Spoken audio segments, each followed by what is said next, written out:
এই যুগটা কিন্তু জেনারই যুগ। এখন জেনাকে উস্কে দেওয়া হচ্ছে। এখন তো দেখলাম যে ধর্ষকদের গ্যাং বের হয়েছে, গ্যাং। এরা মেয়েদেরকে টার্গেট করে করে ধর্ষণ করে, টার্গেটেড। এটা গ্যাং, কিশোর গ্যাং যেমন, এরকম ধর্ষণ গ্যাং আছে। আর মেয়েদেরকে ভুলিয়ে ভালিয়ে, প্রেমের কিছু প্রস্তাব দিয়ে ভুলিয়ে ভালিয়ে মেয়েদেরকে বিছানায় নিয়ে যায়, নিয়ে গিয়ে অবৈধ সম্পর্ক করে এটার ভিডিও ধারণ করে, পরে পরবর্তীতে মেয়ে এবং মেয়ের পরিবারকে ব্ল্যাকমেইল করে। এরকম গ্যাং বের হয়েছে। সমাজের প্রত্যেক বাড়ির কর্তা, ভাই, স্বামী এবং মা বোনদেরকে আমি আমার পক্ষ থেকে সতর্ক থাকার অনুরোধ করব। কোনো অবস্থাতেই নিজেদের পরিবারের সম্মান যেন নষ্ট না হয়। আর যদি এমন অপরাধ প্রমাণিত হয়, অবশ্যই প্রশাসনের দ্বারস্থ হবেন এবং চক্ষু লজ্জা বাদ দিয়ে বিচারের আওতায় আনার চেষ্টা করবেন। আল্লাহ পাক তৌফিক দান করুন। তো আমি একটা কথার দিকে ফোকাস করছিলাম যে দেখুন, ন্যায় অন্যায়, হক বাতিল, সত্য মিথ্যা কে নির্ধারণ করবে? আমাদের কাছে যেটা ভালো মনে হয় সেটাই সবসময় ভালো নয়। আল্লাহর কাছে যা ভালো মনে হবে সেটাই ভালো। আল্লাহর কাছে যেটা খারাপ সেটাই খারাপ। রাসূলের কাছে যা ভালো সেটাই ভালো। রাসূল যাকে খারাপ বলেছেন সেটা কি? খারাপ। সিম্পল। এই জিনিসটা চিন্তা করলেই ব্যাস আত্মসমর্পণ করা সহজ হবে ইনশাআল্লাহ। এখন আল্লাহ রাব্বুল আলামিন আমাদেরকে এই দ্বীন ইসলাম দিয়েছেন। দ্বীন ইসলামের ভিত্তি কি? কোরআন এবং হাদিস। ইসলামের ভিত্তি কি? কোরআন এবং হাদিস।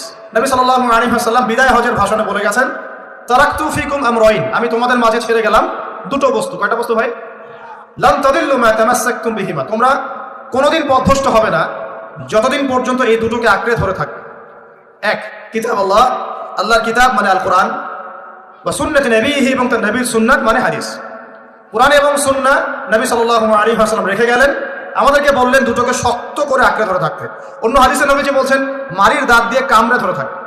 মারির দাঁত দিয়ে কামড়ে ধরবে, কারণ সামনের দাঁত দিয়ে কিছু কামড়ে ধরলে টান দিলে বের হয়ে আসে। মারির দাঁত দিয়ে কামড়ে ধরলে অত সহজে টান দিলে বের হবে না। তো নবীজি বলছেন কোরআন এবং সুন্নাহকে মারির দাঁত দিয়ে কামড়ে ধরে থাকবে। এখন আমরা যে বিষয় থেকে এখানে আসলাম, যে আল্লাহ রাব্বুল আলামিন আমাদেরকে যে পুরো জীবন দিয়েছেন, এই জীবনের মধ্যে যৌবন যত গুরুত্বপূর্ণ, আমাদের পুরো বছরের মধ্যে রমজান মাস কিন্তু তার চাইতে বেশি গুরুত্বপূর্ণ। রমাদানের সওম ফরজ হয়েছে দ্বিতীয় হিজরিতে। কত হিজরি ভাই? দ্বিতীয় হিজরি। আবার কি? আল্লাহর নবীর নবুয়ত জীবন 23 বছর। কত বছর? এই 23 বছরের প্রথম 13 বছর তিনি ছিলেন মক্কায়। কোথায়? পরের 10 বছর ছিলেন কোথায়? মদিনায়। এই যে মদিনায় হিজরত করলেন তিনি, হিজরত মানে স্থানান্তরিত হলেন। এই হিজরতের প্রথম বছরটাকে বলা হয় প্রথম হিজরি। হিজরতের দ্বিতীয় বছরটাকে বলা হয় দ্বিতীয় হিজরি। এই দ্বিতীয় হিজরিতে আল্লাহ রাব্বুল আলামিন রমজান মাসের রোজাটা ফরজ করেছে। তার আগে কি ফরজ ছিল তাহলে? তার আগে ফরজ ছিল আশুরা রোজা। কিসের রোজা? আশুরা রোজার নাম শুনেছেন তো? কোনটা? হ্যাঁ হ্যাঁ, যেদিনে মূসা আলাইহিস সালাম এবং বনু ইসরাঈলকে আল্লাহ পাক ফিরআউনের বাহিনী থেকে নাজাত দিয়েছে, এটা না? আচ্ছা, এটা আগে ফরজিয়াতের পর্যায়ে ছিল। যখন রমাদানের সওম ফরজ করা হয় তখন এটা নফল হয়ে গেল, এবং গুরুত্বপূর্ণ নফল। এখন দ্বিতীয় হিজরিতে শুধুমাত্র রোজাই কিন্তু ফরজ হয়নি, আরো দুইটা জিনিস হয়েছে যেটা অনেকে আলোচনায় নিয়ে আসেন না। দ্বিতীয় হিজরিতে 3টা জিনিস আমরা পেয়েছি। কয়টা ভাই? এরপর আল্লাহ রাব্বুল আলামিন ঈসা ইবনে মারইয়ামের হাত দিয়ে তাদের এক একজনকে এখান থেকে বের করে দিবেন ইনশাআল্লাহ। ঈসা ইবনে মারইয়াম সেখানে ইসলামিক রেভলিউশন ক্রিয়েট করবেন অচিরে। কত বছর পরে আল্লাহ ভালো জানেন, কিন্তু এটা হবে না হয় কিয়ামত হবে না ইনশাআল্লাহ। ওই দিকে মুখ করে আমরা আগে নামাজ পড়তাম। কেন? এটা প্রমাণ করার জন্য যে মুহাম্মদ সাল্লাল্লাহু আলাইহি ওয়াসাল্লাম সমস্ত নবীদের মধ্যেই একজন। এই সমস্ত নবীদের প্রতি আমরা ঈমান রাখি। আমরা তাদেরকে আলাদা করে চিন্তা করি না, করি? আমরা বিশ্বাস করি না মুসা আলাইহিস সালাম আল্লাহর নবী, ঈসা আলাইহিস সালাম আল্লাহর নবী, দাউদ, সুলাইমান সবাই আল্লাহর নবী, এবং মুহাম্মদ সাল্লাল্লাহু আলাইহি ওয়াসাল্লাম আল্লাহর নবী। কিন্তু ওরা বিশ্বাস করে না যে মুহাম্মদ সাল্লাল্লাহু আলাইহি ওয়াসাল্লাম আল্লাহর নবী। আমরা কিন্তু সমস্ত নবীদেরকে বিশ্বাস করছি, বলেন আল্লাহু আকবার। তো এখন দেখেন, এই একাত্মতা পোষণ করার জন্য আমরা কিন্তু প্রথম কিবলা ছিল আমাদের কোন দিকে? মুহাম্মদ সাল্লাল্লাহু আলাইহি ওয়াসাল্লামকে দেখেও চিনল না, মদিনায় পেয়েও তার দ্বীন ইসলাম কবুল করলো না, তাকে শেষ নবী বলে স্বীকার করলো না। তখন আল্লাহ রাব্বুল আলামিন নবী সাল্লাল্লাহু আলাইহি ওয়াসাল্লামকে বললেন, তোমার চেহারা এখন ঘুরিয়ে নাও কাবার দিকে। বলেন সুবহানাল্লাহ। এই যে রমজান মাসে আমরা নতুন একটা দিক পেলাম, নতুন এক কিবলা পেলাম, নতুন একটা জাতি গঠন করলাম। আল্লাহু আকবার। রমজান মাস শুধু রোজা দেয় নাই, একটা জাতির ঐক্য দিয়েছে। বলেন সুবহানাল্লাহ। এই কথাটা অনেকে বলে না। রমজানে রোজা ফরজ হয়েছে, পাশাপাশি একটা নতুন জাতির উত্থান ঘটেছে। তার নাম কোন জাতি? মুসলিম জাতি। যে জাতি সমস্ত নবীদেরকে আল্লাহর নবী বলে স্বীকার করে। ইব্রাহিম আলাইহিস সালাম আল্লাহর নবী, আমরা তাও স্বীকার করি। দাউদ, সুলাইমান, মুসা, ঈসা সবাই আল্লাহর নবী, আমরা স্বীকার করি। তাওরাত, জাবুর, ইনজিল সমস্ত কিতাব আল্লাহ নাযিল করেছেন, আমরা স্বীকার করি। তবে আমরা বিশ্বাস করি এই কিতাব এবং রাসূলগণ একটা নির্দিষ্ট সময় নির্দিষ্ট গোত্রের জন্য প্রযোজ্য ছিলেন। যখন মানুষ সেই আসমানি কিতাব বিকৃত করা শুরু করেছিল, আল্লাহ পাক নতুন কিতাব নাযিল করেছেন। এরই ধারাবাহিকতায় আল্লাহ পাক সর্বশেষ নবী মুহাম্মদুর রাসূলুল্লাহ সাল্লাল্লাহু আলাইহি ওয়াসাল্লামকে শেষ নবী করেছেন, যার পরে আর কোনো নবী নাই। এবং তার কাছে নাযিল করেছেন আল কোরআন। এই কোরআনের পরেও কোনো কিতাব নাই। এই যে একটা ইস্যু চলে মাঝে মাঝে, কিছু মানুষ আল্লাহর নবীর পরে নবুয়ত দাবি করে না, করে কি না? আপনারা মনে করেন যে এটা হচ্ছে একটা ধর্মতাত্ত্বিক ইস্যু, অনেকেই এটা মনে করে, বেশিরভাগ মানুষই মনে করে এটা একটা রিলিজিয়াস ইস্যু, তাই না? ধর্মতাত্ত্বিক ইস্যু। আসলে এটা একটা জিও পলিটিক্যাল ইস্যু, এটা একটা ভূ রাজনৈতিক ইস্যু। এটা শুধু ধর্মতাত্ত্বিক ইস্যু নয়। এই যে কয়দিন আগে মারামারি হলো না, আমরা তো অনেক খতমে নবুয়ত নিয়ে অনেক কথা বলছি না।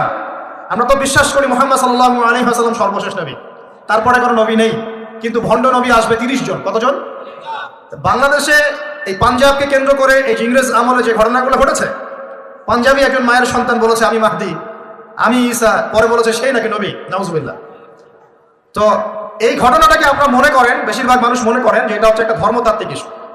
আসলে এই বিষয়টা হচ্ছে একটা জিও পলিটিক্যাল ইস্যু, ভূ রাজনৈতিক ইস্যু। এটার মধ্য দিয়ে একটা পলিটিক্স চলছে, সূক্ষ্ম পলিটিক্স। কেন একটা মানুষ এই দাবি করার সাহস পাবে একটা মুসলিম উম্মার মধ্যে, একটা মুসলিম সমাজের মধ্যে এরকম দাবি করার সাহস পাবে কিভাবে? একটা এলাকায় মনে করেন সবাই হাস পর্দা করে, ওখানে একটা মেয়ে কি একদম বিকিনি পরে বের হওয়ার সাহস পাবে? যখন সাহস পাবে তখন বুঝতে হবে ওর পিছনে অনেক শক্তিধর কোনো শক্তির হাত আছে, আদারওয়াইজ সে তো সাহস পেত না। বুঝতে পারছেন না কথা? এখানে মনে করি কেউই মাদক সেবন করে না, সবাই মাশাআল্লাহ মুত্তাকি মানুষ। এখন ওপেনে একজন মানুষ মদের বোতল করে মদ খাওয়া শুরু, এই সাহসটা যে পেল, নিশ্চয়ই এর পিছনে কোনো শক্তি আছে, হয় শয়তানি আছে, অথবা না হয় তার কোনো ইকোনমিক পাওয়ার আছে, না হলে কোনো জিও পলিটিক্যাল শক্তি আছে। এই ইস্যুটা শুধুমাত্র ধর্মতাত্ত্বিক ইস্যু নয়, এর পিছনে একটা পুরো ভূ রাজনৈতিক ইস্যু আছে। এটা বুঝবে কারা? যারা খিদির, যারা শেষ জামানার খিদির, যারা শুধু বাইরের চোখ দিয়ে দেখে না, যারা ভিতরের চোখ দিয়ে দেখতে পারে। আমার কথা কঠিন মনে হচ্ছে কি? যারা শুধু বাইরের চোখ দিয়ে দেখে না, ভিতরের চোখ দিয়েও দেখতে পারে, এরা বুঝতে পারবে ইনশাআল্লাহ। অনেক সময় অমুসলিম ভাইয়েরাও ভিতরের চোখ দিয়ে দেখা শুরু করেছে এখন। হ্যাঁ, কোনো কোনো ক্ষেত্রে মুসলিমরাই ভিতরের চোখ দিয়ে দেখতে পাচ্ছে না, অমুসলিমরা দেখতে পাচ্ছে।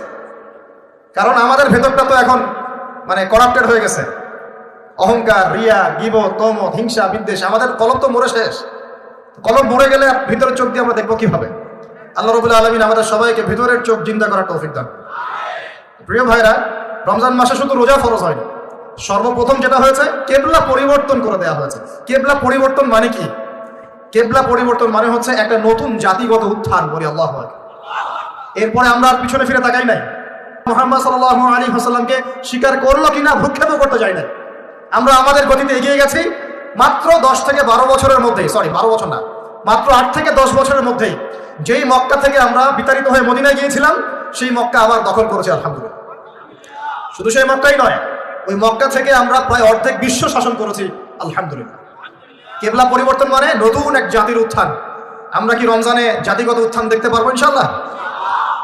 তো একটা জাতি কখন উন্নতি করবে? যখন জাতির জনগণ ভিতর থেকে মুত্তাকি হবে, আমরা ভিতর থেকে নামাজি হব, আল্লাহওয়ালা হব, আমানতদার হব, সৎ হব, আমরা হারাম ছেড়ে দিব, দুর্নীতি ছেড়ে দিব, অন্যের ক্ষতি করব না, একটা সম্প্রীতির সমাজ গড়বো, তখন না আমরা ইনশাআল্লাহ উত্থান করবো, নাকি ভাই?